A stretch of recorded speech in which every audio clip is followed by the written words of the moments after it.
on se retrouve pour une nouvelle vidéo sur le manga Black Clover. Donc la vidéo d'aujourd'hui, ça va être un top 10 des chefs de compagnie dans Black Clover. Donc c'est une vidéo assez intéressante puisque les chefs de compagnie, c'est des personnages vraiment puissants, et donc c'est quasiment un top 10 des personnages les plus puissants du manga, si on compte pas le roi sorcier et certains autres monstres de puissance. Donc on commence directement avec la 10e place de ce top. C'est le capitaine de l'Orque Magenta, enfin l'ex-capitaine de l'Orque Magenta plutôt. Il s'agit de Geldre Poisereau. C'est un personnage assez confiant, assez fier. C'était un marchand dans le monde de la magie, mais il a aussi fait des trucs un peu sales. Il a trahi le royaume à plusieurs reprises. Il a une magie assez puissante qui lui permet de se rendre invisible, lui et ses compagnons, et en plus de créer des objets et des combattants invisibles. Donc il a perdu dans son combat contre Ril et Asta, mais en même temps c'était compliqué vu la situation dans laquelle il était. Je pense que c'est vraiment pas un personnage à sous-estimer, il est vraiment fort, même si on le met que 10e, puisque les gens qui sont devant lui dans ce classement sont de véritables monstres de puissance. Et on continue les petits potes avec la 9e place de ce classement. On arrive déjà vers des gros calibres. Il s'agit de Ril Boisse-Mortier. Donc lui c'est le capitaine du cerf turquoise. C'est le plus jeune capitaine de chef de compagnie de l'histoire. Alors il a un potentiel de malade, sa magie picturale lui permet de produire n'importe quel élément avec ses peintures. On l'a vu lors de l'examen de sélection des chevaliers royaux, le mec est juste super fort. Il nique tout le monde, il est assez jeune en fait, donc il est moins expérimenté que les autres capitaines. On le voit durant le combat contre Yuno où il explose sa propre boule de cristal, mais malgré ça c'est un véritable monstre de puissance. Il utilise aussi une magie métamorphique qui permet de prendre l'apparence d'autres êtres humains. Et on le voit lorsqu'il se bat contre Geldre Poisereau avec Asta et qu'il le batte sans problème. C'est un mec vraiment fort. Pour moi il mérite d'être au moins 9e, mais encore une fois les mecs qui sont devant lui c'est des vrais capitaines expérimentés et qui sont des super monstres de puissance. Donc il est que 9e. Et maintenant on enchaîne les potes avec la 8e place du classement. Il s'agit de Charlotte Roselay. Donc elle c'est la capitaine de la Rose Bleue. C'est une compagnie avec uniquement des femmes. Elle est amoureuse de Yami mais n'ose pas lui dire, c'est un peu comme Natsu et Lucy dans Fairy Tail. Sinon la femme maîtrise la magie de la création et celle des ronces qui la rendent vraiment très forte. On a vu qu'elle était vraiment très forte lors de son combat contre Rhea, VT et Fana lorsqu'elle aide Yami. Et aussi lorsqu'elle est possédée par un elfe, l'elfe est directement satisfait de la puissance magique du corps qu'il a obtenu. Donc c'est vraiment une femme super forte, elle est donc 8e de ce classement. Ensuite à la 7e position, il s'agit de Jack l'Éventreur, donc lui c'est le capitaine de la Mantis d'Émeraude. Alors personnellement j'adore ce personnage, je trouve qu'il a trop de flow, pour moi c'est le god en fait. Il n'y a rien dans ce monde qu'il ne puisse couper. Le mec a un pouvoir de malade et sa magie sectionneuse lui permet de trancher n'importe quel matériau. Il a été grave impressionnant lorsqu'il a aidé Yami avec Charlotte et Nozel dans leur combat contre Ryan, VT et Fana. Pour moi c'est vraiment le god ce mec. Les potes, à la 5e et 6e place du classement, enfin au 6e et 5e place du classement, on a une égalité entre Nozel Silva et Fuego Léon Vermilion. Donc il y en a un, Nozel c'est le capitaine de l'Aigle d'Argent et Fuego Léon est le capitaine de la compagnie du Lion Flamboyant.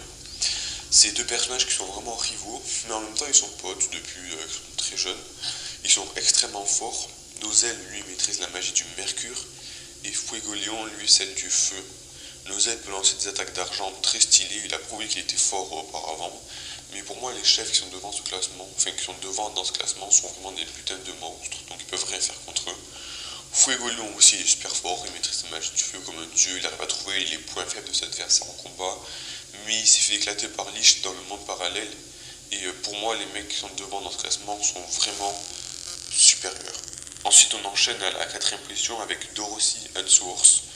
Donc elle c'est la capitaine du pont de corail et franchement on ne sait pas grand chose d'elle par qu'elle dort H24. C'est-à-dire que récemment on a vu son monde de rêve, on a vu à quel point c'était stylé et même sur cheat. On se doute bien qu'elle est super forte parce que souvent les persos vous savez qui font que dormir et tout, c'est parce que l'auteur les réserve pour après, donc on le sait qu'elle est super forte. Mais en soi c'est pas très objectif de la mettre 4e, donc c'est un peu comme un bonus, vous pouvez la mettre où vous voulez, mais nous on a décidé de la mettre 4e puisque il nous semble qu'elle sera super forte par la suite. Et on arrive désormais au podium de ce classement, et en 3e position on retrouve William Vengeance, le capitaine de l'Aube Dorée. Alors, il y en a peut-être qui vont râler parce que il est que 3e. En fait pour moi il est très fort certes, mais je le trouve assez faible psychologiquement, notamment à cause de son background, son enfant difficile. Et aussi j'ai pas vraiment aimé le fait qu'il puisse laisser Lich se battre contre Julius l'Empereur, même si ça je peux le comprendre à la limite, hein.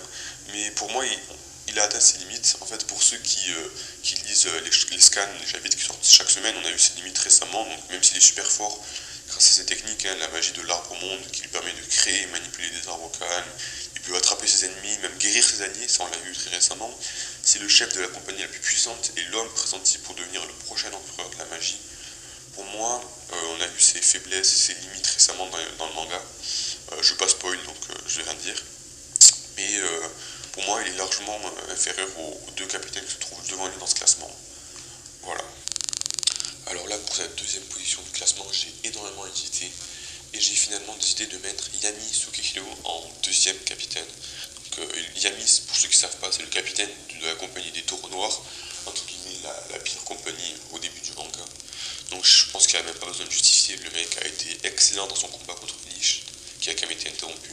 Il a été incroyable lorsqu'il a tenu tête aux trois apôtres de Sephiroth, donc Raya, Veto et Fana. Encore une fois, le combat a été interrompu.